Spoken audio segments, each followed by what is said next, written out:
마가복음 61강 본문 말씀은 마가복음 6장 16절에서 30절까지의 말씀입니다. 오늘 본문은 승리의 소식 가운데 전해지는 비극의 소식입니다.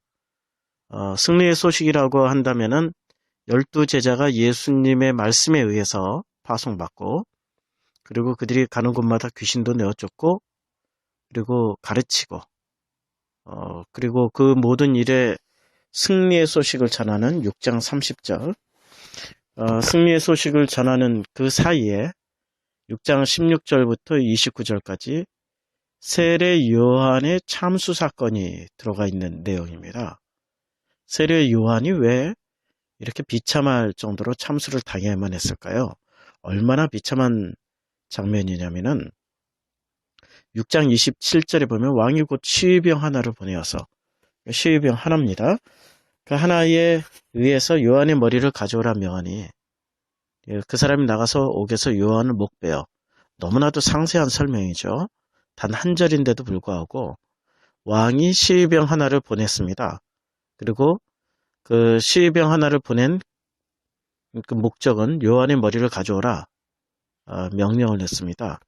그 시위병 하나가, 그 시위병이 누굽니까? 왕의 최측근, 그러니까 왕의 경호병 이쯤 되겠죠. 그 사람이 나가서 요한의 목을 베어서 그 머리를 소반에 얹어다가, 소반이라는 건 뭐 작은 상이겠죠. 작은 상에 얹어다가 소녀에게 주니, 소녀가, 그 소녀는 참 끔찍하죠. 그 소녀가 그것을 받았습니다. 그 소녀가 그것을 받아서 소녀가 이것을 그 어머니에게 주니라. 여기까지 얼마나 끔찍한 장면입니까? 세례 요한의 목이 지금 잘렸고, 그리고 그 목을 소반에 얹어다가 이 소녀에게 주고, 소녀가 이것을 그 어머니에게 주었다는 거죠. 도대체 이게 왜 승리와 승리 소식 가운데 이런 비참한 소식을 넣어놨을까요? 우리가 성경을 볼 때 한 가지의 시각으로 보는 것을 옵타노마이라고 합니다. 이 옵타노마이라는 것은 결국엔 나의 시각, 나의 관점으로 모든 것을 보는데, 그런데 성경은 궁극적으로 옵타노마이로 보지 말고 호라오로 보라고 말씀하십니다. 호라오는 눈에 보이지 않는 것을 보라는 얘기죠. 그러니까 눈으로만 보는 것이 아니라 눈을 감고도 볼 수 있다는 얘기입니다. 이 말씀은 이면에 감추어진 어떤 내용을 보고 읽어라, 찾아라, 이런 말씀입니다. 성경에 복이라는 단어가 있습니다. 바라크라고 히브리어에서 말하고 있는 이 복은 이렇게 해석하면 복이 되고 또 저렇게 해석하면 저주가 됩니다. 그러니까 두 가지로 해석이 되는 그런 단어입니다. 이 로고스도 마찬가지죠. 로고스를 그냥 옵타노마이, 자기 관점에서 보면 로고스는 로고스로 끝납니다. 그러나 로고스를 호라오로 보면은, 그러니까 보이지 않는 것을 보는 그러한 시각으로 보게 될 때 비로소 이 로고스는 레마로 그 뜻이 해석이 되어져서 내게 의미가 됩니다. 성경에는 이렇게 하나의 개념을 여러 개의 관점으로 해석할 수 있는 그런 복선을 많이 깔아두었습니다. 그래서 성경을 읽는다라는 것은 눈에 보이는 그러한 수준으로 읽는 것이 아니라 눈에 보이지 않는 어떠한 깊은 차원의 수준에서 읽어야 되는 거죠. 그래서 주님이 깊은 곳에 그물을 던지라고 그랬습니다. 깊은 곳으로 그물을 던질 때 물고기가 많이 잡혔죠. 깊은 의미들을 찾으라는 그런 말씀입니다. 우리가 이 세상에 어떤 것은 다 정말 양면을 다 가지고 있습니다. 그래서 성경에서 일어나는 그 모든 사건이나 성경 말씀, 그리고 내게 일어나고 있는 일상의 모든 일을 나 중심으로만 해석하는 게 아니라 모든 것이 양면이 다 있고 또 깊은 곳에 어떤 의미들이 있기 때문에 조용히 하나님께 여쭈어야 합니다. 그래서 심지어는 이런 기도를 하는 게 참 옳겠죠. 주님, 껍데기로 보게 하지 마시고 주님 속에 있는 그 뜻으로 해석해서 알게 허락해 주세요. 라고 이렇게 기도하는 것이 참 옳겠죠. 그래서 주님은 이 모든 일상의 사건들과 성경 말씀을 통해서 우리에게 말씀을 걸으십니다. 말을 걸어오세요. 너는 이 해석을 무엇으로 할래? 라는 이런 하나님의 그 질문을 끊임없이 들어야 되는 겁니다. 그래서 오늘 본문 말씀은 이 승리 소식 가운데 전해지는 비극이 아니고요. 바로 우리 성도가 가야 될 길을 말씀해주는 그런 사건으로 해석을 해야 됩니다. 목 잘린 것을 단순히 로고스로만 보면은, 표면으로만 보면은 비극이지요. 그러나 그 이면에 감추어진 어떤 그 굉장한 이 진리의 깊이를 느껴야 됩니다. 이 세상은 종교로 이루어져 있습니다. 왜냐하면 스스로 신이 되어버린 사람들의 세상이기 때문에 그렇습니다. 선악과를 따먹을 때 그들은 마귀가 유혹했던 것처럼 너희도 신처럼 되리라 라고 유혹을 했지 않습니까? 선악과를 따먹는 순간 사람들은 스스로 신이 되어버렸습니다. 스스로 신이 되어버린 사람들로 이루어진 세상. 그래서 이 세상은 전체가 다 종교라고 이야기할 수 있습니다. 사람들이 존재하는 한은 이 세상은 종교적인 세상입니다. 왜냐하면 그들이 어떤 신앙을 가졌든 혹은 무신론자이건 상관없이 사람들은 각자 자신이 신이 되어 있고 스스로를 숭배하고 있기 때문에 이 세상은 종교로 이루어졌다라고 말씀드릴 수가 있습니다. 우리가 성경을 볼 때 이제 눈에 안 보이는 이러한 것들을 찾아내야 됩니다. 그런데 이 종교화된 세상에서 어떤 보이지 않는 것들을 찾아내기란 참 어렵습니다. 이 종교화된 세상에서 사람들은 책임을 떠넘기기 위해서 이 모든 종교적 개념들, 심지어는 성경에 있는 내용까지 왜곡시켜 버렸습니다. 어떻게 왜곡시켰냐면은 하나님과 대등한 존재인 마귀를 만들어 놓은 겁니다. 그러니까 하나님 대 마귀. 이게 게임이 될까요?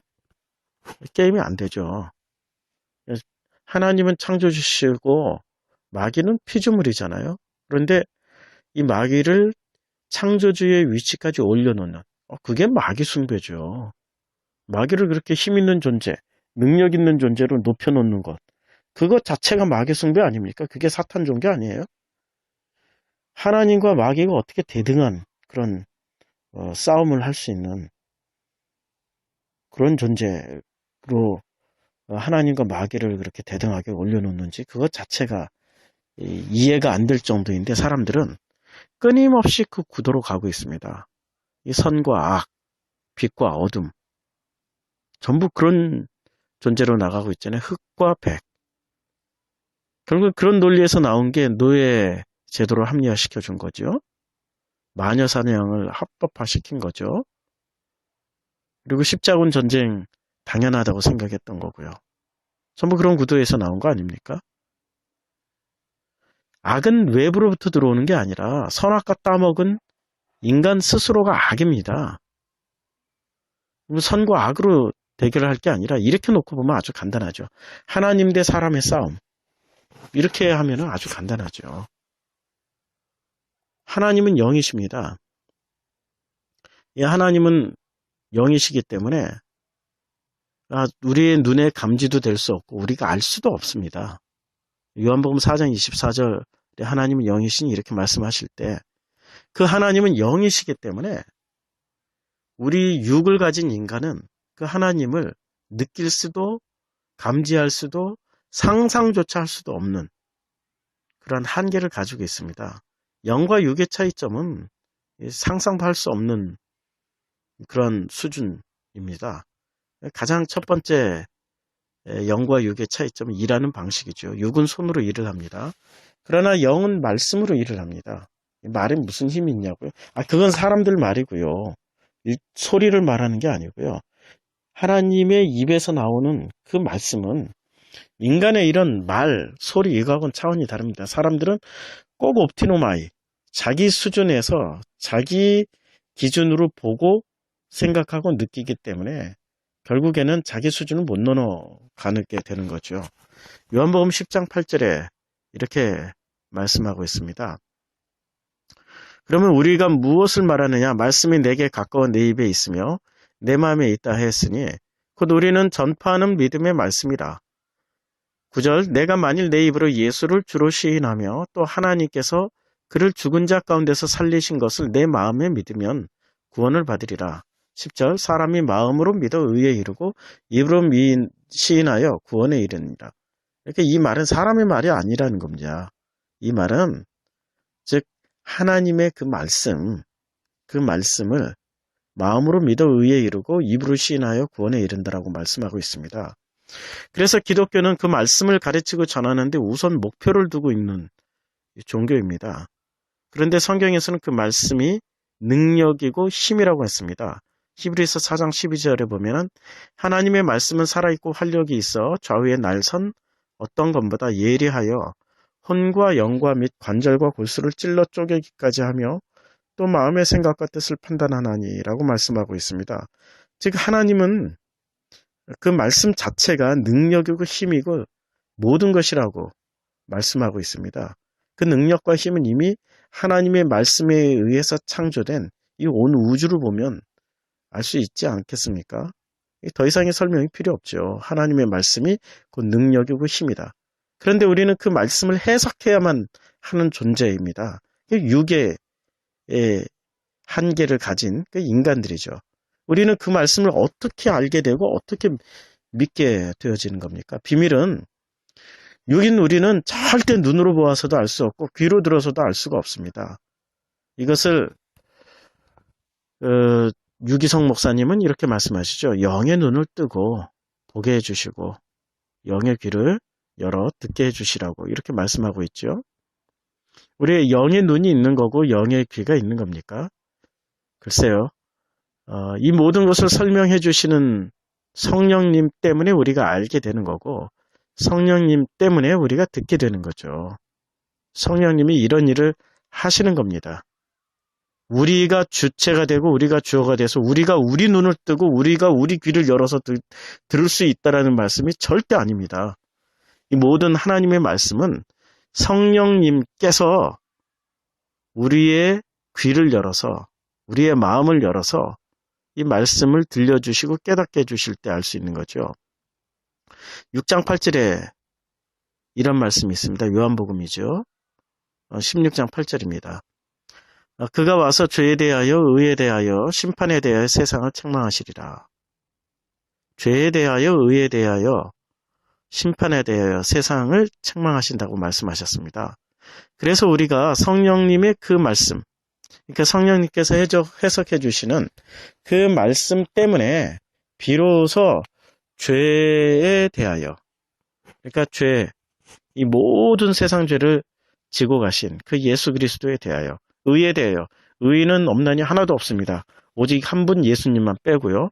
그래서 예수님에 대하여, 심판에 대하여, 마지막 날에 그분이 심판으로 오십니다. 예수님에 대하여, 세상을 이겼노라고 말씀하신 그 예수님을 세상을 책망하셨던 그 예수님을 우리는 알게 되는 거죠.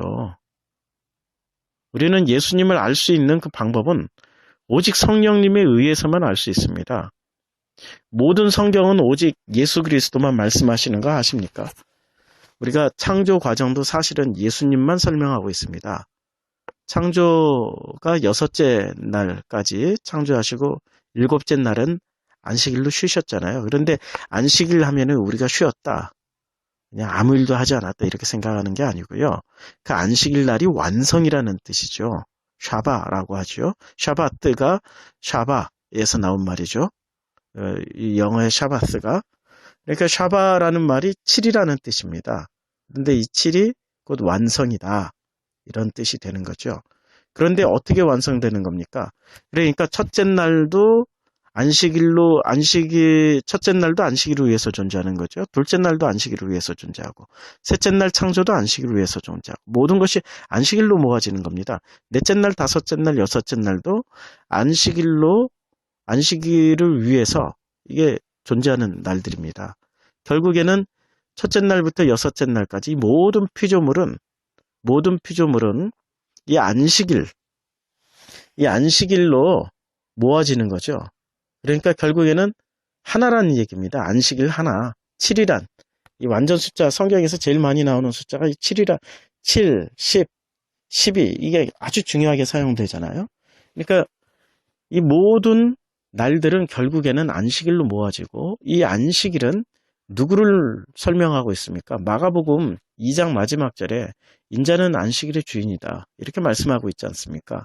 그러니까 안식일의 주인이신 예수님을 설명하기 위해서 창조 과정, 이 6일 창조하시고 7일 안식일 날, 이 안식일 날을 말씀하신 것입니다.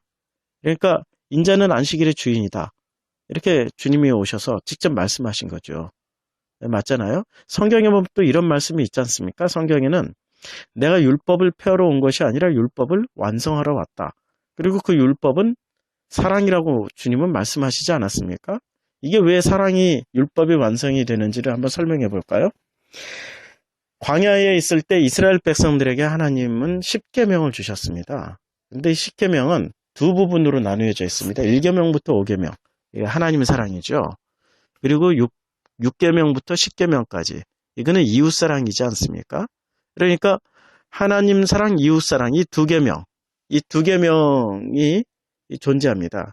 그런데 그 두 계명을 완성시킨 분이 예수님입니다. 왜냐하면 이 둘은, 이 열은 결국에는 한 분 예수님을 설명하기 위해서 존재하는 거죠. 이 10계명이라는 게. 예수님이 말씀하시지 않았습니까? 내가 율법을 폐하러 온 것이 아니라 율법을 완성시키러 왔다.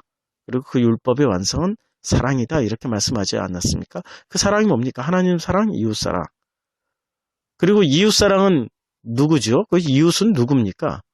선한 사마리아인의 비유를 말씀하시죠. 강도 만난 사람, 뭐 제사장, 그리고 레위인 다 그 강도 만난 사람을 외면하고 갔죠. 그런데 선한 사마리아인만이 그 강도 만난 사람을 싸매주고 치유해 줬을 때 주님이 물으시잖아요. 누가 그 사람의 이웃이냐? 누가? 그러면 여기서 성경에서 잘 보면은, 잘 이게 성경 본문을 보면은 누가 그의 이웃이냐? 그의 이웃이 누구죠? 사마리아인의 이웃 말씀하는 겁니까? 아니면 강도 만난 사람의 이웃입니까? 본문을 잘 보면요. 강도 만난 그 사마리아인의 이웃입니다. 사마리아인의 이웃은 강도 만난 사람이죠.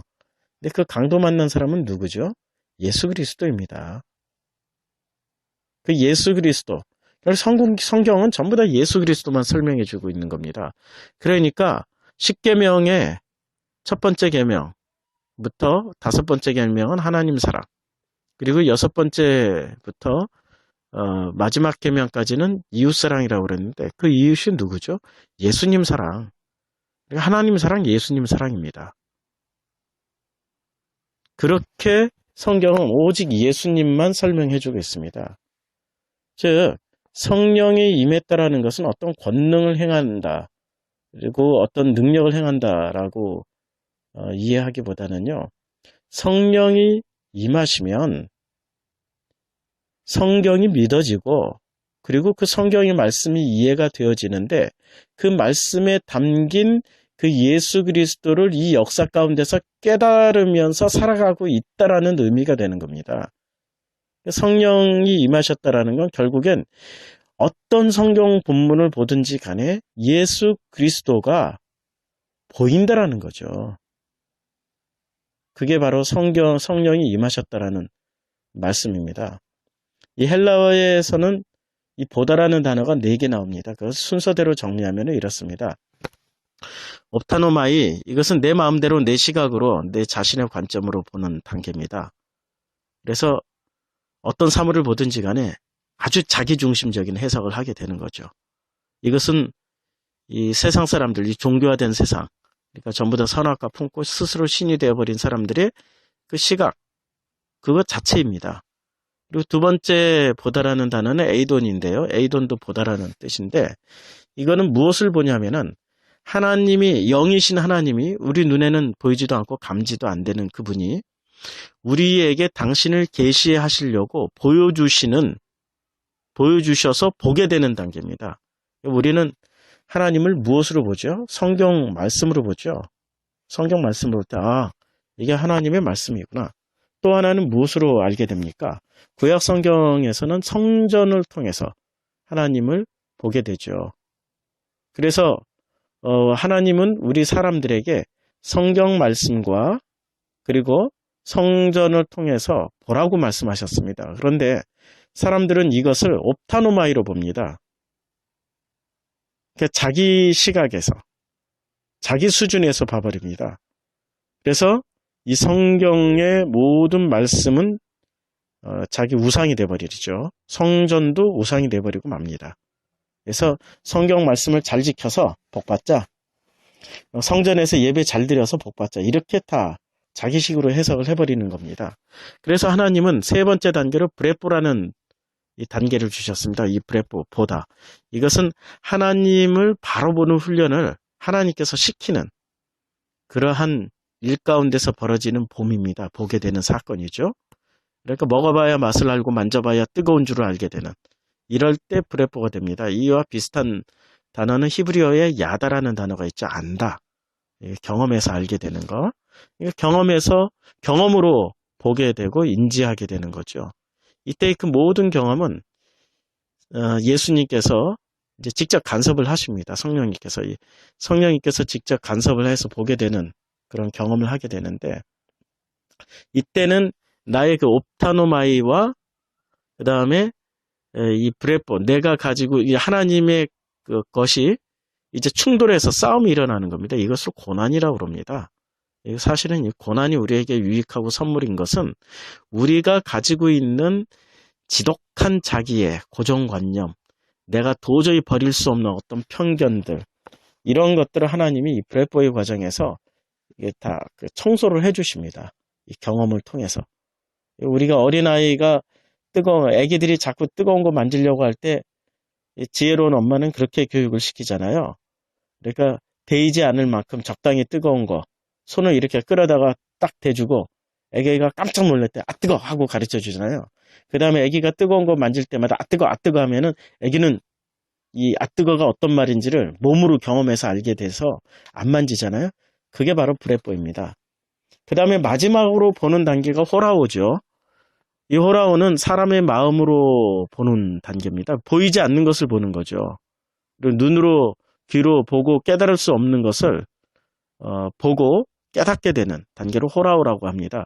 이와 비슷한 말씀이 레마이죠. 그러니까 옵타노마이하고 비슷한 말씀은 로고스, 그리고 에이돈도 로고스로 주신 그 말씀인데, 이 로고스를 옵타노마이로 보면은 결국에는 이 하나님을 절대 알 수가 없습니다. 그런데 에이돈으로 보여주신 이 성전과 하나님의 그 말씀을 호라우로 보게 되면은 레마로 깨달아서 그 눈에, 우리 시각 너머에 있는 그 너머의 것을 보고 깨닫게 돼서 정말 이분이 그리스도구나, 이분이 바로 하나님이구나, 이렇게 깨달아 가는 겁니다. 그래서 이사야 말씀 42장 18절에 보면은 너희는 못 듣는 자들아, 너희 못 듣는 자들아 들으라, 너희 맹인들아 밝히 보라. 맹인이 누구냐? 내 종이 아니냐? 누가 내가 보내는 내 사자같이 못 듣는 자겠느냐? 누가 내게 충성된 자같이 맹인이겠느냐? 누가 여호와의 종같이 맹인이겠느냐? 내가 많은 것을 볼지라도 유익하지 아니하며 귀가 열려 있을지라도 듣지 아니하는도다. 여호와께서 그의 의로 말미암아 기쁨으로 교훈을 크게 하며 존귀하게 하려 하셨으니, 이 백성이 도둑 맞으며 탈취를 당하며 다 그러니까 이 굴이라는 것은 진리의 성전이 안 되면은 결국엔 굴이라고 표현하고 있어요. 이 성경에서는. 그러니까 하나님이 진리가 없는 장소죠. 그러니까 다 굴 속에 잡히며, 진리가 안 된 성전입니다. 다 굴 속에 잡히며 옥에 갇히도다. 옥에 갇히다라는 게 잡히다 하고 이거 구분을 좀 해야 됩니다. 그러니까 굴 속에 잡히며 옥에 갇히도다. 그러니까 갇혔다라는 것은 실어서 잡히는 것이 아니고요. 내가 나를 그 상황에 넣는 것이 그냥 잡히는 겁니다. 그래서 잡히며 안에서 잠그는 상황이라는 거죠. 자기 마음의 소원에서 나가고 싶을 때 나가는 그런 상황이 될 수 있습니다. 이 계시록 3장 20절에 보면 볼지어다 내가 문 밖에 서서 두드리노니 누구든지 내 음성을 듣고 문을 열면 내가 그에게로 들어가 그와 더불어 먹고 그는 나와 더불어 먹으리라 라고 말씀하시는 바로 이 장면입니다. 그래서 노략을 당하되 구할 자가 없고 탈취를 당하되 되돌려주지 주라 말할 자가 없도다.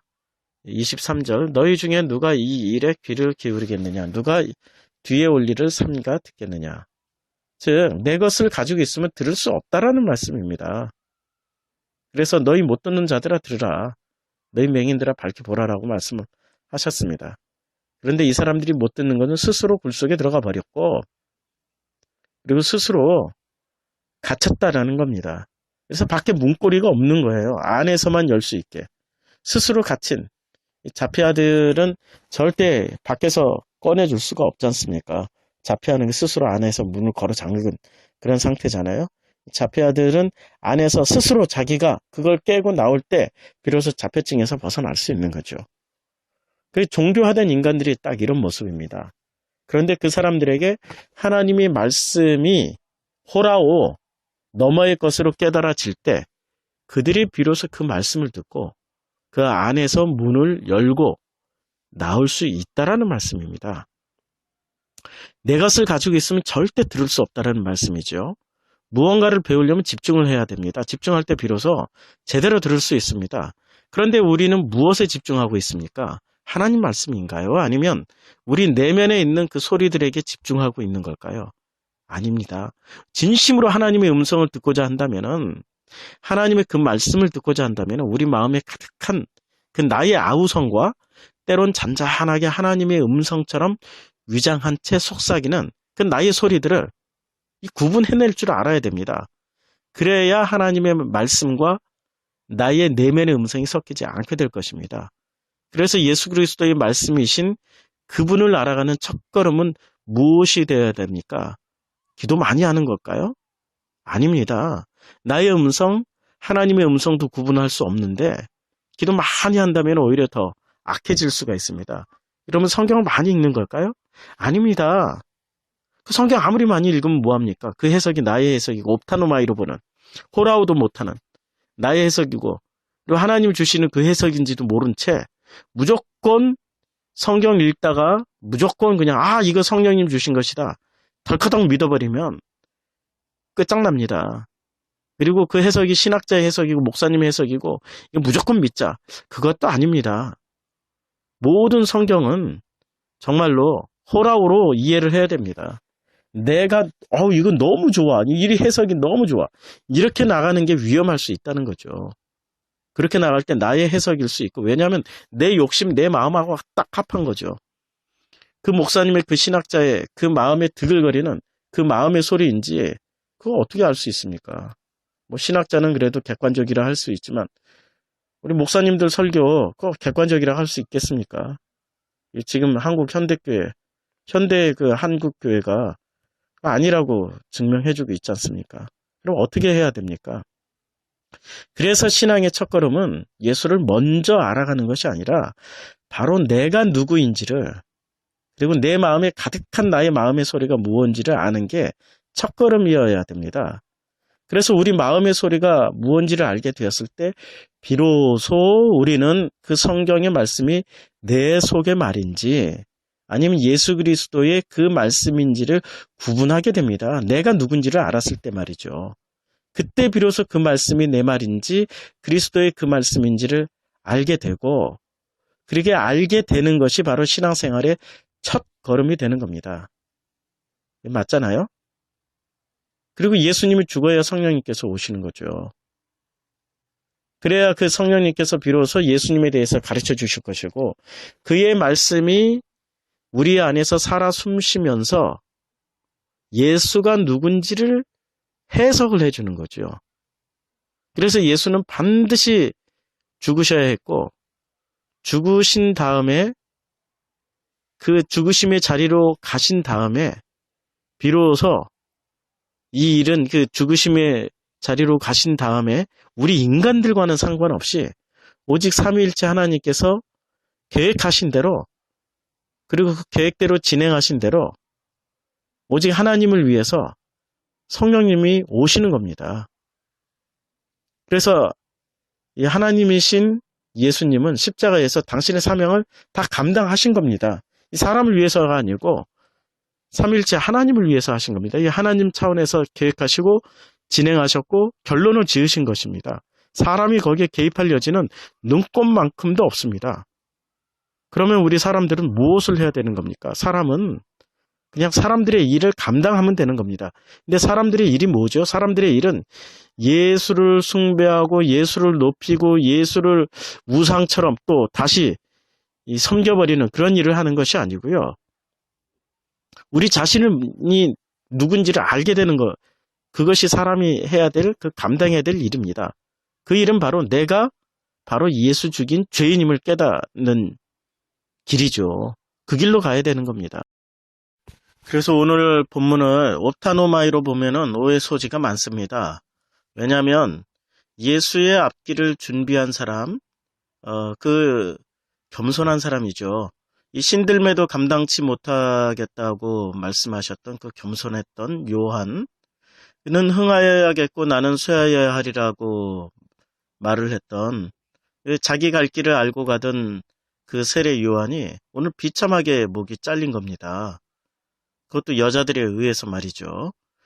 여자가 난 자 중에서 가장 위대한 사람이라고 칭찬받지 않았습니까? 마태복음 11장 11절에 보면 내가 진실로 너희에게 말하노니 여자가 낳은 자 중에 세례 요한보다 큰 이가 일어남이 없도다 라고 말씀하고 있지 않습니까? 이 사건을 단지 옵타노마이로 보면은 세례 요한의 죽음은 억울하기 짝이 없는 사건이 되고 마는 거죠. 그러나 이 사건을 호라우로 보고 블레포로 경험하라고 지금 이 본문을 주신 겁니다. 승리와 승리 사이에 이 비극적인 사건을 호라우로 보게 되면은 사실은 승리가 무언지를 설명해주는 그런 내용이죠. 이 마가의 글 쓰는 성경을 풀어나가는 그런 어떤 습관에 따라서 보면은 마가의 아주 독특한 그런 관습에 보면은 샌드위치와 샌드위치 사이에 들어가 있는 이 맛있는 이 샐러드는 결국엔 그게 빵으로 치면 안고가 되는 거죠. 굉장히 중요한 부분. 그러니까 승리와 열두 제자들의 그 승리와 승리 사이에 들어가 있는 이 비극적인 사건은 사실 굉장한 승리가 되는 겁니다. 그래서 성경을 옵타노마이로 보면은 많은 부분을 놓칠 수가 있습니다. 호라우로 보라고 지금 이 사건을 넣어놓은 겁니다.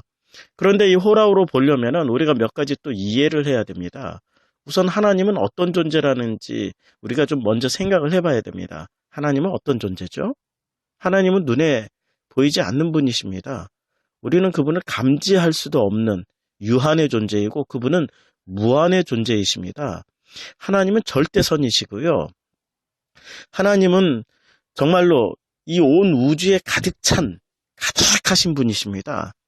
그래서 하나님이 당신을 계시하시는데 그 계시의 방법은 안 보이는 그분이 보이는 세상을 당신을 계시를 하신 겁니다. 보이는 세상으로. 그리고 원래 이 우주는 공이었습니다. 가득 차 있는 무언가로 가득 차 있는 공이었습니다. 근데 그 무언가가 누구냐면 하나님이셨죠. 하나님으로 가득 차 있는 텅 빈 공간이 아니고 하나님으로 가득 차 있는 그런 엄청난 그런 공간이었습니다. 그런데 하나님이 당신을 설명해 주시기 위해서 이 천지창조를 하신 거죠. 그게 창세기 1장의 사건입니다.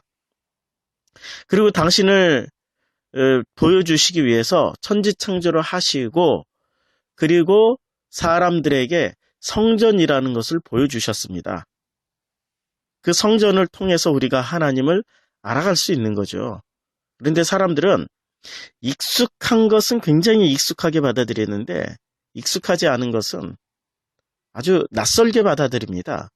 우리가 십진법에 굉장히 익숙하지 않습니까? 수학으로 치면 십진법은 1 더하기 1은 2잖아요. 그런데 우리가 이진법만 말을 해도 사람들은 굉장히 혼란스러워합니다. 이진법에서는 1 더하기 1은 0이 됩니다. 1 더하기 0은 1이 됩니다. 이게 이진법이나 십진법이나 마찬가지인데, 십진법에서는 1 더하기 1은 2가 되고, 이진법에서는 1 더하기 1은 0이 됩니다. 그러니까 이진법에 따르면 0이라는 숫자는 1과 1이 들어가 있는 겁니다. 그러니까 이거는 공이 아니라는 거죠. 그 공에는 1 더하기 0은 1이란 그 결론보다도 더 많은 것이 가득 차 있다라는 말입니다. 이게 바로 이진법입니다. 우리는 십진법에서 살고 있고, 즉 진화론이라는 것에 의해서 오염이 되어 있고, 그리고 유물론에 의해서 물질 우선인 사고방식을 나도 모르게 가지고 있습니다. 그리고 우리는 이 자본주의를 살아가면서 나도 모르게 현실, 그리고 움켜쥘 수 있는 권력, 재물, 물질, 이것이 곧 힘이라고 생각하는 이런 세상 속에서 살고 있습니다. 그러나 그 힘 이전에 먼저 계셨던 그분은 하나님이시고, 그분은 이 공이라는 가득 차 있지만 그러나 우리에게는 감지가 안 되는 그 능력, 그것을 능력이라고 하죠. 그 능력으로 우리를 감싸고 있는 분이십니다. 그런데 우리는 너무나도 이 한계가 있는 존재이기 때문에 우선 눈에 보이는 것, 내 손에 잡히는 것, 내가 느꼈던 것, 나에게 익숙한 것, 나에게 편리한 것, 내가 감지할 수 있는 영역만 가지고 하나님을 생각하려고 합니다. 그러니까 그것이 하나의 그 징검다리 역할이 있어야만이 하나님에게로 넘어갈 수 있는 거죠. 그래서 사람들이 이 신에게 넘어갈 수 있는 여러 가지의 징검다리가 있는데요. 그 징검다리가 첫째, 기적이라는 징검다리가 있지 않습니까? 그 기적을 통해서 신에게로 넘어가려고 합니다. 이게 지금 브레포입니다. 지금 제가 설명하고 있는 방식이 호라우로 넘어가야 되는데, 옵타노마이에서 하나님이 에이돈을 주셨어요. 그 에이돈이 성전 혹은 예수 그리스도 그리고 성경 말씀 이런 그 눈에 보이는 에이돈으로 주셨는데, 근데 사람들이 그런 눈에 보이는 에이돈으로 이렇게 넘어가야 되는데, 그 눈에 보이는 에이돈을만 가지고도 부족하니까 그 외의 것들로 또 넘어가려고 합니다. 그것이 뭐냐면 이제 브레포라는 경험을 통해서 넘어가려고 하는 거죠. 그 브레포, 눈에 보이는 거 가지고는 양이 안 차니까 내가 경험해서, 사람들은 본래 의심이 많잖아요. 그러니까 의심이 많은 그 사람들이 내가 경험해서 내 온몸으로 느낀 것만이 진실이다, 진리다 이렇게 하는 거죠. 그러나 진리는 사람들과 상관없이 존재하시는 하나님이십니다. 온 우주에 가득하신 그분의 영이십니다. 그게 진리죠. 모든 진리의 기준을 사람들은 꼭 자기 자신, 내가 경험했고 내가 느끼고 내가 인식해야만이 그분은 존재한다. 이게 바로 스스로 신이 되어버린 인간의 가장 교만한 모습입니다. 그리고 인간은 이러한 자기가 하나님으로 넘어가기 위한, 자기도 신이 된 존재이기 때문에 그 하나님으로 넘어가려면 자기보다 더 센 어떤 경험들을 통해서 넘어가고 싶어 합니다. 자기보다 더 센 어떤 경험이 뭐죠? 그것이 가장 대표적인 것으로 기적이라는 것이 있습니다. 이 기적이라는 징검다리를 통해서 진짜 더 세네?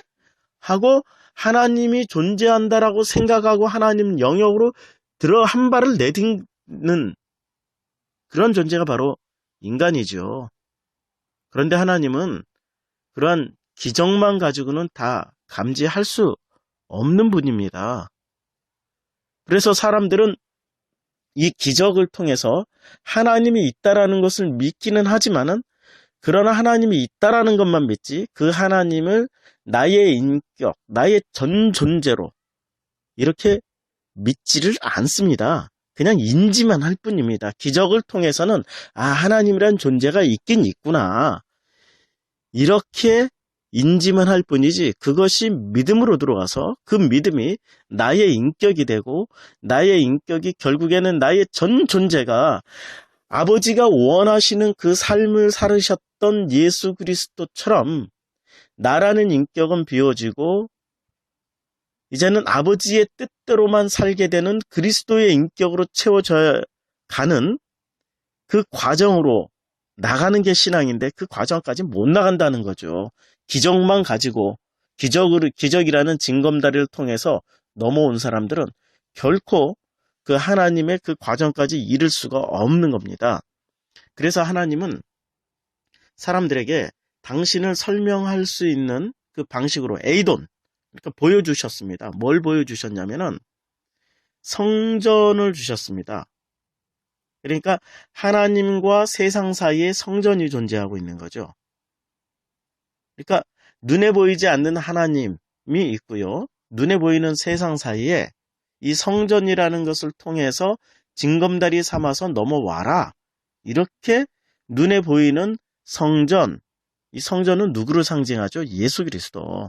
그리고 또 무엇을 주셨습니까? 성경 말씀을 주셨습니다.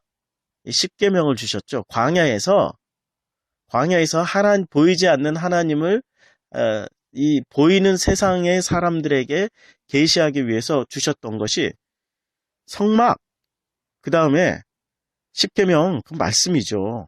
로고스를 주셨습니다. 그래서 이 하나님은 본래 사람들은 이렇게 생각하죠. 눈에 보이는 것만 있다. 눈에 안 보이면 없다. 이렇게 생각하지 않습니까? 그러니까 눈에 보이지 않는 것은 없다라고 생각하는 이 습관을 가진 인간들에게 하나님은 당신을 계시해 주시기 위해서 성막과 말씀을 로고스를 주셨습니다. 그런데 사람들은 그것을 징검다리에 삼아서 하나님께 넘어와라. 그런 의도로 주셨는데 사람들은 하나님께 넘어오지 않고 성정과 로고스를 섬겨버리는 겁니다. 하나님께로 넘어가야 되는데 넘어가지 않고 그것을 붙잡고 그것을 섬겨버리더라는 거죠. 그게 사람들이었습니다.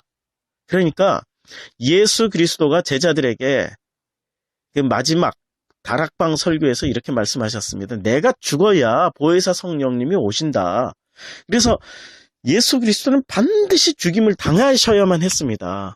예수가 죽으셔야만이 보혜사 성령님이 오셔서 우리 눈에 보이는 것만 믿고 눈에 자기가 경험한 것만 진실이라고 생각하고 자기가 느끼고 체험한 것만이 사실이라고 믿는 이 어리석은 인간들에게 눈에 보이지 않는 성령님, 온 우주에 편만하신 지가 그야말로 가득 차 있는 그 성령님이 오셔서 온 우주에 가득 차 있지만 그러나 감지할 수도 없고 눈에 보이지도 않는 그 하나님을 설명해 주시기 위해서 오신다는 겁니다. 조건이 뭐죠? 눈에 보였던 이 예수가 죽으셔야만이 곧 눈에 보이지 않는 성령님이 오셔서 각자 사람들에게 임하셔가지고 그게 성도죠. 성령님이 임하신 사람들이 성도가 되는 거죠. 그 성도가 된 사람들은 비로소 성령님이 이제까지 우리가 붙잡고 있었던 눈에 보였던 죄가 뭔지 하나님의 방식으로 설명해 주신다는 거죠. 우리는 눈에 보이는 죄만 죄라고 생각했죠. 그러나 눈에 보이지 않는 죄가 있다라는 걸 설명해 주는 거죠. 이게 요한복음 16장 18절 말씀입니다. 16장 8절 말씀이죠. 그래서 눈에 보이는 죄가 실제로 눈에 보이지 않는 죄와 비교했을 때 눈에 보이는 죄만 붙잡고 가는 게 그게 죄라고 말씀해 주시는 거죠. 그리고 의는 뭐냐? 눈에 보이는 의를 붙잡고 간 게 그게 가짜 의고 진짜의 의는 눈에 보이지 않는 그 하나님의 영역 안에 들어가는 게 의라는 거죠. 그리고 심판은 눈에 보이는 것을 두려워하고 눈에 보이는 것에 전전긍긍한 것이 아니라 눈에 보이지 않았던 그 하나님 앞에 막상 섰을 때 심판이 이루어진다는 걸 말씀하는 거고요. 그리고 세상이 뭐냐?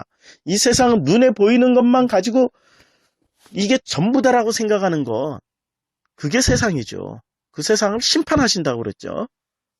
요한복음 16장 8절에서요. 그래서 우리가 성전에서 이제 이 성전을 완성하러 오신 분이 누구십니까? 예수 그리스도죠. 어떻게 이 성전을 허물어냄으로써, 이 성전을 파괴함으로써 성전을 완성하신 겁니다. 예수님이 왜 노끈을 채찍 삼아서 성전에 있는 것을 다 뒤집어 엎어버렸습니까? 그리고 예수님이 이 성전은 허물어질 것이다. 그리고 사흘 만에 다시 지어질 것이다. 이런 말씀하지 않았습니까? 성전은 반드시 허물어져야 된다고? 성전과 예수님을 동일시하신 거죠. 이것은 무슨 말씀이냐면은 눈에 보이는 것들은 다 없어지고 그래야만이 눈에 보이는 것들 1 더하기 1은 0이 될 때 비로소 이 0 안에는 모든 것이 가득 차 있는 하나님의 것이 존재한다. 이걸 설명해 주시려고 하는 거죠. 눈에 보이는 지금까지 사람들이 눈에 보이는 걸 믿고 눈에 보이는 것에 의지했고 눈에 보이는 권력, 힘, 기적, 능력 이런 것에 믿고 이런 것이 바로 하나님이다. 이 능력이 예수다. 이 권능이 바로 하나님이다. 이 눈에 보이는 것으로 하나님을 설명했던 방식들을 다 없애버리고 이제는 눈에 보이지 않는 것으로 하늘에 가득 찬 이 하나님을 설명해 주시겠다. 이게 바로 십자가 사건입니다. 그냥 이 십자가 사건으로 말미암아서 내 그 십자가 사건이 나에게 능력이 되고 나에게 이 예수 보혈이 무슨 귀신 쫓는 어떤 그게 뭐 마늘과 같은 겁니까? 예수 보혈 외치면 귀신 나가고 예수 보혈 하면은 뭐 안 들어오던 축복이 들어오고 뭐 저주는 사라지고 예수를 그런 수준으로 섬기고 있지 않습니까? 그거 아니라는 얘기를 지금 이 본문이 하는 겁니다. 진짜 귀신이 나가고 지금 6장 1절에서 15절까지 사람 12제자가 나가서 귀신 내어 쫓고 그리고 귀신에 대해서 승리했고 그리고 예수님이 말씀하신 대로 나가서 했더니 이겼더라. 귀신이 다 나가고 병이 고침받았고 뭐 이런 엄청난 일들이 일어났던 겁니다. 그리고 6장 30절에 그것을 보고하는 장면에 너무너무 기분이 좋아가지고 제자들이 승리한 기분으로 들떠서 주님 이거 했습니다. 이거 우리 승리했습니다. 이렇게 보고하는 사이에 지금 세례 요한이 죽음이 딱 들어간 겁니다. 진짜 승리는 뭐냐고. 진짜 승리는 죽임 당하는 거라고. 눈에 보이는 그러한 경험들, 눈에 보이는 것들이 승리가 아니고 진짜 승리는 눈에 보이는 것들이 다 박살나고 죽임 당하고 눈에 보이지 않는 그 진리가 오롯이 성령님으로 말미암아서 깨달아질 때 우리 안에서 이게 이런 의미구나 라고 해석되어질 때 그게 진짜 승리라는 것을 설명하기 위해서 승리와 승리 사건 사이에 이 참수 사건이 들어가게 된 겁니다. 자, 이 참수 사건을 다시 한번 자세히 살펴볼까요? 지금 헤롯이 이제 듣고 6장 16절입니다. 헤롯은 듣고 이르되 내가 목벤 요한 그가 살아났다 하더라. 이거 무엇을 들었다는 거죠? 15절에 이 말씀을 들은 겁니다. 15절에 어떤 이는 그가 엘리야라 하고 어떤 이는 그가 선지자니 옛 선지자 중에 하나와 같다. 그런데 왜 이런 말이 나왔죠? 14절에 보면은 이에 예수의 이름이 드러난지라. 왜 예수의 이름을 듣고 좌우지간 예수의 이름을 듣고 그 예수의 이름을 헤롯이 엘리야다. 그리고 내가 목벤 요한 그가 살아났다. 뭐 이렇게 생각하는 겁니다. 근데 헤롯 수준이 왜 예수의 이름을 엘리야다 그리고 내가 목벤 세례 요한이다 이렇게 생각을 했을까요? 이유는 간단합니다. 마가복음 6장 13절에 설명하고 있습니다. 많은 귀신을 쫓아내며 많은 병자에게 기름을 발라 고치더라. 그러니까 기적이 많이 일어난 것을 보고 6장 14절에 이에 예수의 이름이 드러났습니다. 그리고 15절에 그 드러난 예수의 이름을 보고 헤롯은 이렇게 생각해버린 겁니다. 15절에 그가 엘리야다. 그가 선지자니 옛 선지자 중에 하나와 같다라고 생각할 때 헤롯은 16절에 내가 목벤 요한 그가 살아났다. 그러니까 헤롯의 신앙은 어떤 수준입니까? 바로 눈에 보이는 걸로 믿는 신앙이죠. 이게 옵타노마입니다. 자기 스스로 신이 되어버린 이 헤롯은 귀신 쫓는 것, 병 낫는 것을 통해서 세례 요한이 살아났네? 예수를 보고 세례 요한으로 생각해버린 겁니다. 예수를 보고 기적을 많이 행하던 엘리야라고 생각해버린 겁니다. 이게 지금 현대 우리 교인들의 모습 아닙니까? 우리 교회들의 모습 아닙니까? 예수의 죽음을, 예수 십자가 보혈을 귀신 쫓는 데나 사용하고, 병 고치는 데나 사용하고, 물론 그런 거 있어야 되죠. 하나님이 자기 존재 증명을 하는 징검다리로 주신 거죠. 그런데 그 징검다리에 머물러 버렸다라는 겁니다. 그 징검다리를 통해서 보이지 않는 하나님으로 들어와야 되는데 그 징검다리에 딱 머무르고 여기가 좋사오니 여기다 초막셋을 짓고 우리가 하나는 모세를 위해서 하나는 엘리야를 위해서 하나는 당신을 위해서 우리가 초막셋 짓고 우리 여기서 삽시다. 이래버리는 겁니다. 지금 우리에게 주어진 거는 이게 멋진 무지개 다리가 아니고요. 징검다리로 주신 겁니다. 이게 건너오라고. 왜냐하면 히브리니까 건너오라고, 이 땅으로 건너오라고 주신 건데 건너가지 않고 거기에 머물러버린 사람들이, 바로 대표적인 사람들이 그 중에 한 모습이 헤롯이라는 사람이었습니다. 그런데 헤롯은 여기서 참 의문이죠. 헤롯은 자기가 직접 세례 요한을 죽인 장본인입니다. 자, 보세요.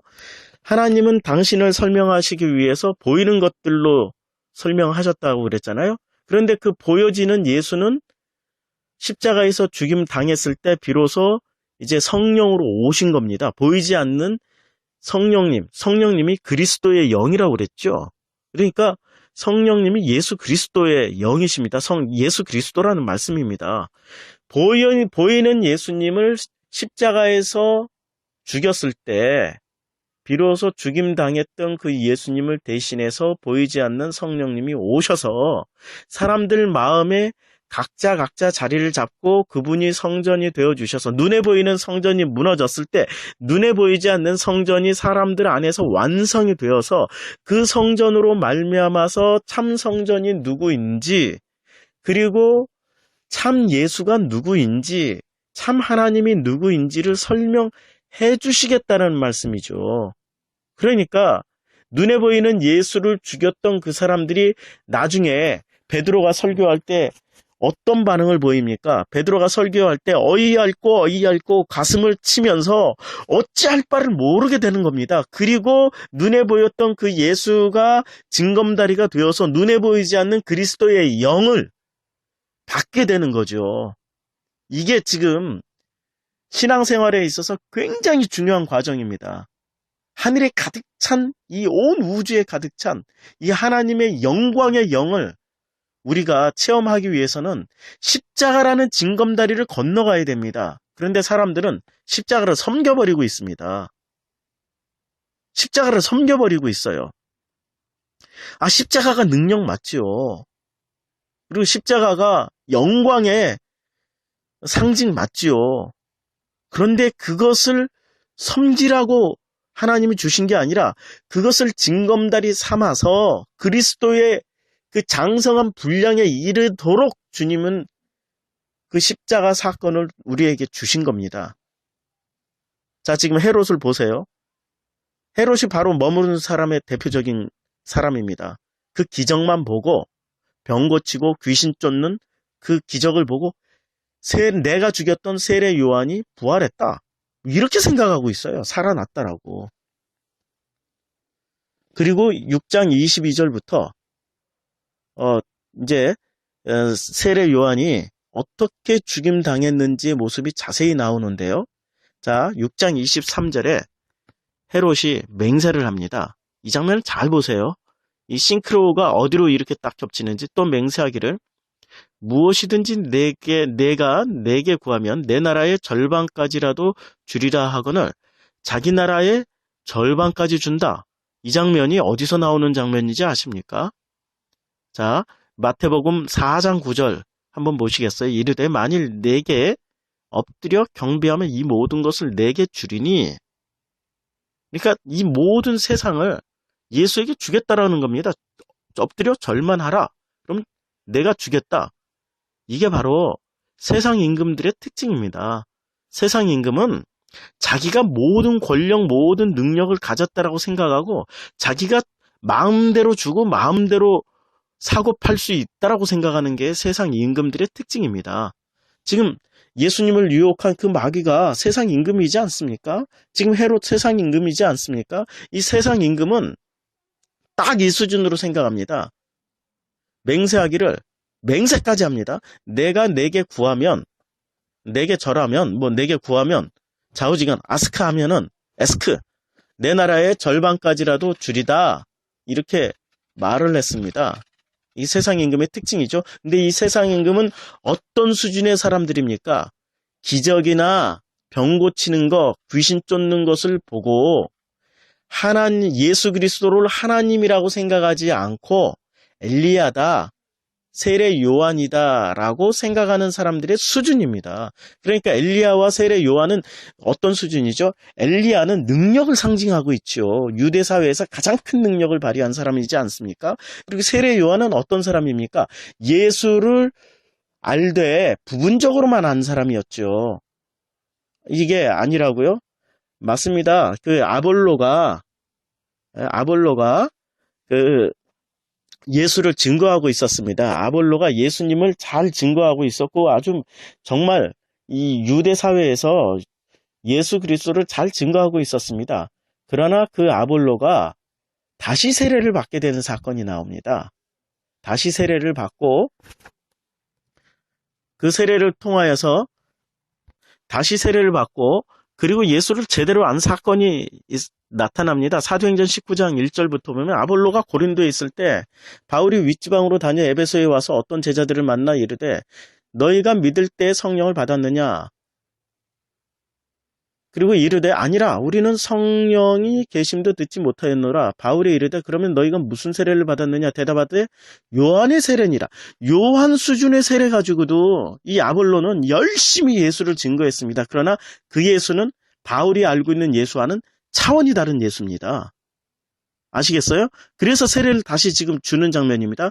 19장 4절에 보면 바울이 이르되 요한이 회개의 세례를 베풀며 백성에게 말하되 내 뒤에 오시는 이를 믿으라 하였으니 이는 곧 예수라 하거늘. 그러니까 예수를 알긴 알되 부분적으로만 알았다는 겁니다. 5절에 보면은 그들이 듣고 주 예수 이름으로 세례를 받으니 6절에 바울이 그들에게 안수하며 성령이 그들에게 임하심으로 그때 비로소 성령이 임하신 겁니다. 그들에게 임하심으로 방언도 하고 예언도 하니 모두 12사람쯤 되니라. 그리고 이 12사람 안에 아볼로가 들어가 있죠. 그리고 이 아볼로는 고린도전서 1장에서 보면 너희가 아볼로파냐 게바파냐 그리스도파냐 바울파냐 이 4명의 거론자 중에 그리스도, 예수, 바울, 베드로 수준의 한 사람이 들어갔는데 그 사람이 아볼로가 들어갔습니다. 아볼로가 워낙에 학식이 뛰어나고 언변이 뛰어나기 때문에 세례 받자마자 세례 받기 전에도 예수 증거했는데 이때는 세례 요한 수준의 예수였고요. 지금은 세례 받고 난 이후부터는 성령이 임하고 나서 그 후부터는 온전한 예수를 전하는 겁니다. 지금 이 장면에서 보면은 우리가 세례 요한에게 배웠던 이 사람들이 세례 요한의 수준을 대변해주고 있는 거 아닙니까? 그러니까 세례 요한의 수준은 예수님을 온전히 알지 못한 겁니다. 반만 안 겁니다. 그러니까 헤롯, 이 세상 임금은 예수 그리스도를 능력의 엘리야로 알았고 예수를 반만 알았다는 얘기입니다. 이게 지금 우리들의 모습이죠. 우리들의 모습입니다.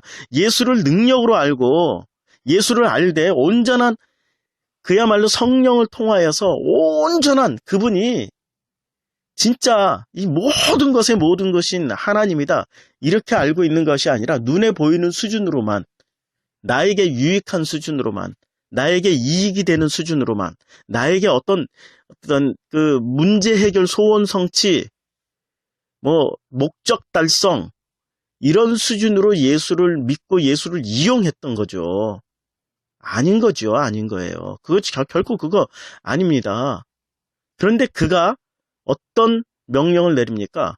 그가 나가서 그가 이제 맹세를 했잖아요.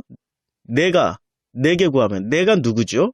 이 여자, 소녀가 헤롯 왕에게 구하면 내 나라의 절반까지라도 주겠다. 이렇게 말을 했습니다. 6장 24절에 그가 나가서 그 어머니에게 말하되, 이제 어머니에게 물어봐요, 이 소녀가. 내가 무엇을 구하리까? 그 어머니가 이르되 세례 요한의 머리를 구하라. 이 세례 요한의 머리를 달라고 그런 겁니다. 그가 곧 왕에게 급히 들어가 구하여 이르되 세례 요한의 머리를 소반에 얹어 곧 내게 주기를 원하옵나이다 하니 왕이 심히 근심합니다. 세례 요한의 머리를 달라고 하니까. 왜냐하면 세례 요한을 능력 있는 어떤 존재, 그리고 예수라고 생각하고 있었죠. 절반은 예수. 지금 이 헤롯 왕이 곧 나라고 생각하면은 우리는 그 예수를 엘리야라고 생각하고 있었고, 그리고 그 예수를 그야말로 완전하지는 않지만 예수를 반 정도는 알고 있었던 그런 존재죠. 심히 근심한 겁니다. 이거 주면 안 되는데. 그러나 맹세를 했기 때문에 6장 26절에 그를 거절할 수 없는지라. 거절을 할 수 없어서 왕이 시병 하나를 보내 세례 요한의 머리를 가져오라고 이제 명령을 합니다. 명령을 하게 됩니다. 그래서 그 목을 가져오죠. 자, 이 장면은 어떤 장면입니까? 왕이 심히 근심하나 자기가 맹세한 것과 그 앉은 자들로 인하여 그를 거절할 수 없는지라. 그러니까 이 장면이 바로 나라는 거죠. 이 장면을 제대로 보여준 사람이 누구죠? 베드로죠. 베드로가 예수님이 너희는 나를 누구라고 하느냐? 그때 사람들이 이런 고백을 하죠. 세례 요한입니다. 엘리야입니다. 똑같은 지금 장면이잖아요. 지금 세례 요한입니다. 더러는 엘리야라고 부릅니다. 뭐 이렇게 얘기를 하잖아요. 그때 베드로가 대답을 합니다. 주는 그리스도시요 살아계신 하나님의 아들입니다. 이게 어쩌다가 그렇게 대답한 거죠? 그러다가 이 베드로가 처음엔 히트를 쳤어요. 주는 그리스도시요 살아계신 하나님의 아들입니다. 이 형님은, 베드로 형님은 참 이빠른 말 잘하다가 꼭 이 뒤에 가서 배신을 하죠. 그래서 그런 말을 고백을 했던 그 베드로가 예수를 붙잡고 간암에, 왜 간했습니까? 죽지 말라고. 죽으면 안 된다고. 죽지 말라고. 막 간했습니다. 그때 예수가 꾸짖어 버렸습니다. 사탄아, 내 뒤로 물러가라. 왜 사탄이 됐습니까? 베드로가. 예수의 죽임을 방해하는 세력들은 사탄이 되는 겁니다. 예수의 죽임을 방해하는 세력들은 사탄이 되는 거죠. 그러니까 사탄아, 물러가라. 예수님은 당신이 죽으셔야만이 완성되는 그 성령님의 오심 사건을 지금 전제로 해서 말씀을 하고 있는데, 베드로는 눈에 보이는 이분이 엘리야고 이분이 능력 있는 분이고, 자기네들이 또 12귀신까지 쫓아보고 12제자가 파송돼서 귀신 쫓고 병 고침을, 이런 능력을 주시는 이 능력으로 생각했기 때문에 죽으면 안 된다고 붙잡고, 고백은 했으되 능력으로 붙잡았기 때문에 그 능력에 죽으면 안 된다고 생각하고 죽지 말라고 간했던 것을 주님은 사탄이라고 한 거죠. 이 세상 임금, 바로 나처럼 왔다 갔다 하는 엘리야도 믿고 능력도 믿고 예수도 적당히 알고 있고, 그런데 그 소녀가 어머니와 함께 이 목을 달라는 겁니다. 이 절반만 알고 있는 이 세례 요한, 눈에 보이는 이것의 목을 달라는 겁니다. 눈에 보이는 이 목을 달라는 거예요. 눈에, 하나님이 이 세례 요한을 보내실 때도 세례 요한은 구약 선지자의 상징이지 않습니까? 이 모든 구약의 말씀의 어떤 그 예언의 마지막 예언자. 그러니까 이 구약이라는 건 뭐죠? 로고스죠. 하나님이 보여주신, 당신을 설명하기 위한 방식으로 주셨던 거죠. 이 당신을 설명하기 위해 주셨던 이 말씀, 진짜 이것이 징검다리가 되어서 눈에 보이지 않는 하나님으로 넘어가려면은 어떻게 됩니까? 눈에 보이는 것을 끝까지 붙잡고 있으면 안 되는 거죠. 눈에 보이는 이 세상에서 정말로 이 우주에 가득 차신 이 하나님의 그 품으로 들어가려면은 어떻게 되는 겁니까? 그게 우리 마지막의 모습이어야 되지 않습니까? 하나님 품으로 들어가는, 하나님 품으로 들어가기 위해서 하나님은 모델을 하나 주신 거죠. 눈에 보이는 모델. 이게 바로 로고스, 그러니까 말씀, 이 구약의 말씀을 주신 거죠. 지금 이게 구약만 있을 때 사건이죠. 구약의 말씀을 주신 겁니다. 이것을 넘어서서 보이지 않는 세계로 넘어오라는 거죠. 그렇죠? 그런데 사람들은 중간에 이걸 섬겨버린 거죠. 섬겨버린 이 사람들. 그 사람들은 어떻게 되는 겁니까? 예수가 십자가에 못 박혀서 돌아가시고 보이지 않는 성령님이 오셔서 보이지 않는 세계를 완성시켰던 것처럼, 아니 원래 보이지 않는 게 아니고 언어가 이거밖에 없는 겁니다. 온 우주의 편만한 그거죠. 사람들은 보이지 않는다 뭐 이렇게 하면 진짜 보이지 않는, 그게 아니고요. 영의 눈을 뜨고 보면 온 우주에 가득한 겁니다. 개화시간 눈을 뜨고 봤을 때 자기 주변으로 그냥 천사가 불병거와 불말이 가득했던 것처럼, 우리가 지금 눈이 못 떠서 눈에 보이는 것만 보고 눈에 안 보이는 거 없다 이러고 사는 존재이죠. 눈에 보이지 않는 그 세계를 넘어가려면 눈에 보이는 세계가 이제는 예수 그리스도가 십자가에서 못 박혀 죽으셨던 것처럼, 이제 눈으로 우리가 섬겼던 이 성전, 눈으로 이 섬겼던 이 성경을 이제 넘어서라는 겁니다. 어떻게? 성령님이 그 해석으로 내 마음에 새기라는 거죠. 그리고 눈에 보이는 그 성전에서 예배를 드리는 것이 아니라 이제는 우리 각자의 성령님이 오셨으니까 이제는 우리가 이 성전 안에서만 예배를 드리는 게 아니라 온 우주가 다 예배 장소고 온 세상이 다 예배 장소이기 때문에 그것을 넘어서라는 말씀입니다. 그걸 못 넘어설 때는 어떻게 한다고요? 넘어설 수 있게 하나님이 해주신다는 겁니다. 어떻게 해주시냐? 이제 눈에 보이는 것은 모델 삼았던 것, 징검다리 삼았던 것을 이제는 하나님이 그 징검다리조차도 이제는 다 없애겠다. 눈에 보이는 걸 없애고 눈에 보이지 않는 그 징검다리를 하나 놔주겠는데 그게 바로 성령님이시다라고 설명하는 겁니다. 지금 이 사건을 왜 이렇게 길게 말씀을 드리냐면요. 이런 거죠. 귀신 쫓고 병 고치고 너무 기분이 좋아서 들어왔습니다. 그런데 귀신 쫓고 병 고치는 것으로 기뻐하지 말고 이제는 그 능력과 그 귀신 쫓고 병 고치는 것의 근본이신 이제는 성령님을 징검다리 삼아서 진짜의 진리이신 예수 그리스도로 넘어오라는 거죠. 지금 그 사건입니다. 그래서 눈에 보이는 이 마지막 구약의 상징이었던 이 세례 요한의 머리는 소반에 담겨서, 소반이라는 건 뭐죠? 제사 지낼 때 어디 단에다 올려놓지 않습니까? 우리가 거제 드린다라는 것은 우리 소반을 이렇게 눈높이에 딱 높여서 올려놓는 게 거제고, 요제라는 건 재물을 흔드는 거 아닙니까? 그 소반을 흔드는 거. 마지막 제사를 드리는 장면입니다. 6장 25절은 소반에 얹어. 그리고 28절에 그 머리를 소반에 얹어다가 소녀에게 주니. 이 소녀가 누구죠? 여기서는 놀랍게 이름이 안 나옵니다. 그 어머니도 이름이 안 나오고요. 그리고 지금 마가는 이름을 언급을 안 했습니다. 소녀와 어머니입니다. 여자죠, 여자. 그렇죠? 이 어머니는 헤로디아라고 이름이 언급되어 있습니다. 죄송합니다. 근데 이 소녀는 결국에는 이 소녀가 나가서 이 목을 치는 큰 역할을 했지 않습니까? 이 소녀 이름이 언급이 안 돼 있습니다. 그런데 이 이름이 언급이 안 된 이 소녀는 무엇을 해야 되는 거죠? 시집을 가야 되는 거죠. 누구하고? 예수하고. 예수님과 시집을 가야 될 이 신부죠. 예수님이 신랑이고요. 그러면 예수님과 결혼을 하려면 방해물이 하나 있습니다. 하나님이 주셨던 것, 성전, 말씀, 이 로고스, 이걸 옵타노마이로만 보게 되면은 방해물이 되는 거죠. 근데 이것을 호라오로 보라는 겁니다. 호라오로 가기 위해서는 눈에 보이는 것들을 사람들이 해석해놨던 거, 옵타노마이로 봤던 것들을 없애야 비로소 호라오로 넘어갈 수 있는 거죠.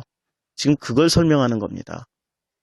그래서 성도가 예수님과 결혼하기 위해서는, 그 신부가 되기 위해서는 이제는 그 성령님이 내 안에 오시고 그 성령님으로 말미암아서 이제 호라오, 눈에 보이는 것을 넘어서서 눈에 보이지 않는 것들을 보고 깨달을 때 그때 비로소 성도가 될 수 있다라는 말씀입니다. 그게 진정한 승리요, 그게 진정한 능력이라고 오늘 본문은 말씀하고 있는 겁니다. 기도하겠습니다.